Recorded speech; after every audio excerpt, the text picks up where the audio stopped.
What's up, my brothers and sisters out there on the continent of Africa, man? You know what I'm saying? Continue this African rise. I'm here, man, you know what I'm saying, to get my thoughts, you know what I'm saying, and my opinions, man. I hope my thoughts and opinions can continue to motivate the revolutionaries, those who are sincerely for the African rise, the young youth, and older, or those who are older, the women and men who want to participate in educating the young people, you know what I'm saying, on the things they need to do to continue this African rise.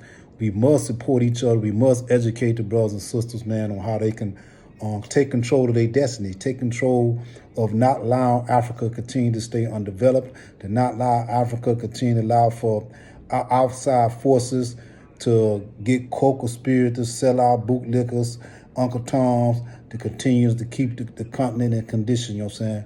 And so my message today for my brothers, my revolutionaries, my sincere African brothers, you know what I'm saying, spiritually, and those who, you know what I'm saying, who are really for our people and the uprising of our people to take control of their destiny, you know what I'm saying, to take control of this uprising, you know what I'm saying, by the young folks, you know what I'm saying, who want better. You know what I'm saying, we have to not allow for the bootlickers, the Uncle Toms, to take control of the narrative of this revolution, of this transformation of removing the bootlickers, removing the colonizers' power. We can't allow for those who have been in place for all these years, who have watched and seen and witnessed and allowed for those foreign countries, those European countries to come in and steal and rob and rape, you know what I'm saying, the country, to keep the countries undeveloped. But they done been there. They, you know what I'm saying, the leaders in the AU, I'm saying those organizations that have been created, you know what I'm saying, by European powers. We cannot allow them to take the narrative of this uprising from young people. The young people got to continue to take the spirit of this movement, you know what I'm saying, the action of this movement, and they be the one that push it, you know what I'm saying? They be the one that lead it, not those who continue to be in power, who actually in favor of keeping the relationship with these European powers, Western powers, of keeping the systems that were created, you know what I'm saying, by their former colonizers, you know what I'm saying, in play. Knowing that as long as these systems that was created by their former colonizers, as long as you keep these systems in play, you got to be obligated to all the deals that's been made. Irregardless on how you might feel that these deals have worked in their benefit and not in the people.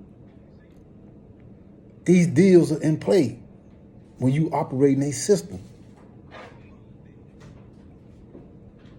And they even allowed them to have this system in play for years to get the countries in debt, because you had these bootlicking leaders taking the money, playing the game. And now,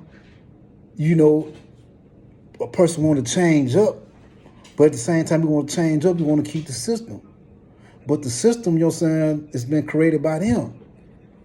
And so as long as you operating up under their system, you got to honor their deals that have been made. But when you're not operating under their system, you have to honor no bogus deal that's been made. Because this deal was made under a system y'all created, and those deals made to favor them, not you. And so it's easy for people who know this been going on to try to take control of this uprising. And we've seen this in history happen. And I'm gonna give you a good example, Egypt. When the young people got rid of Mubarak. Look what happened in that revolution. Study that revolution. The people who had got the young people uprising against, got them out of power, didn't understand and study revolution, allowed for the same enemy to gain control of the young people's motivated spirit and revolution just to regain power. And so a revolution that looked like it was about to be a revolution was reversed. They was able to the people in power was able to get back in power. And look what happened to Mubarak once they got back in power. This is a revolution people need to, on the continent of Africa, need to study and understand how this enemy operate. If you don't, you'll find the uprising being reversed. You'll find that the people, you know what I'm saying, who have got rid of their former colonizers, got rid of those who exploit their country, got rid of those bootlickers, you know what I'm saying, who was allowing for them to exploit their country, get right back in play, get right back in power. If they don't get back in power, they have other countries to continue make it harder for those countries who done kicked out their former colonizers, kicked out those who exploit their country, and kicked out the bootlickers who was in leadership and allow that stuff to happen.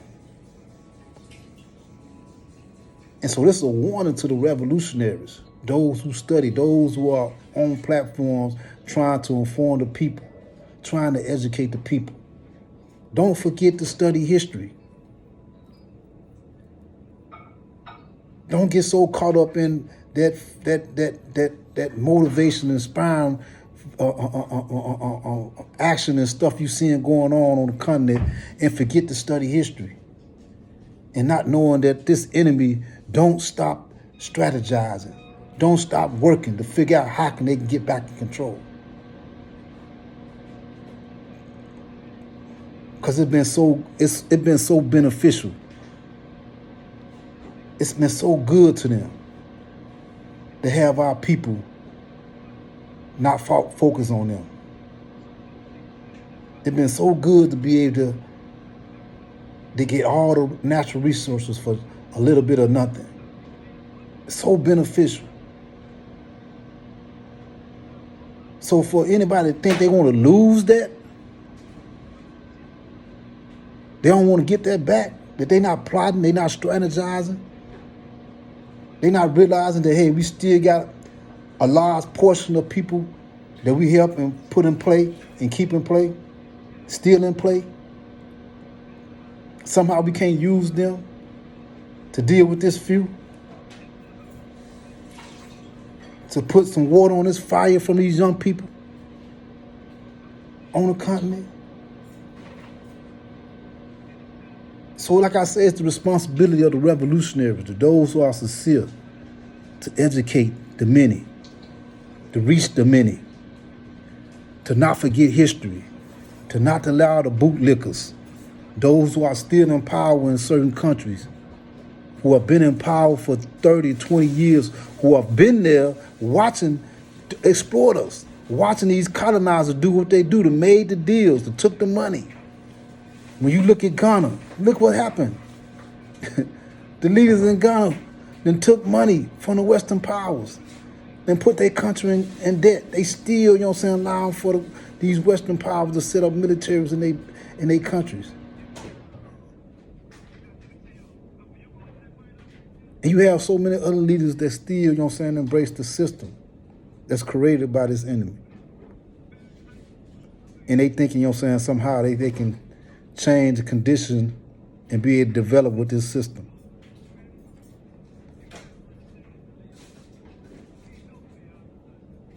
Don't sleep on history, young brothers and sisters.